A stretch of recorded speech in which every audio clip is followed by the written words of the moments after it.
सारी बातों में अच्छे होने के बाद भी हमारा पर्यावरण खराब नहीं हुआ।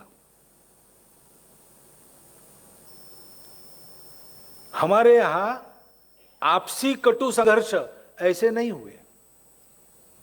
विदेश के संपर्क में आने के बाद, सिकंदर के आक्रमण के पश्चात हमारे यहां पर सारा अधपतन का दौर चला है।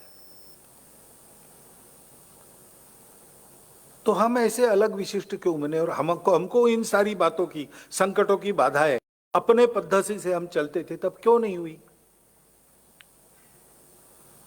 वहां पर जो राष्ट्र बने वो इस सर्वाइवल के डर से बने। फिर कोई एक फैक्टर मानव निर्मित, उसके आधार पर एकता करना। भाषा के आधार पर इंग्लैंड एक राष्ट्र है, आयरलैंड, स्कॉटलैंड, वेल्स और ब्रिटेन, अंग्रेजी भाषा वहां विकसित हुई आपसी संघर्ष में से ही। उसके आधार पर उनके संबंध बने। जब तक अंग्रेजी भाषा है, यूनाइटेड किंगडम है। अंग्रेजी भाषा अगर समाप्त हो गई तो यूनाइटेड चला जाएगा, किंगडम्स रहेंगे।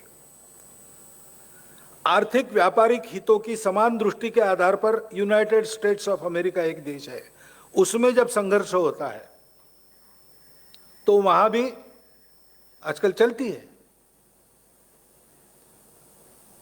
एक रिलीजियस फिलॉसफी पर, इस्लाम के आधार पर अरब एक राष्ट्र है। सारे अरब कबीलों को जोड़ के रखने वाला इस्लाम है। वो अगर कहीं नहीं रहा तो उनका विघटन होने में देर नहीं होगी।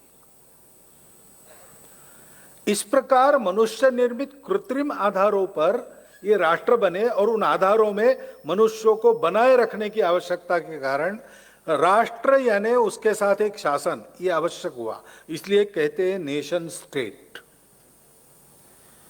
और वो अपने अपने स्वार्थ का जतन करते हैं। विश्व एकता की और बंधुता की कितनी भी बातें करे, सब करते समय अपने स्वार्थ को पहले रखते।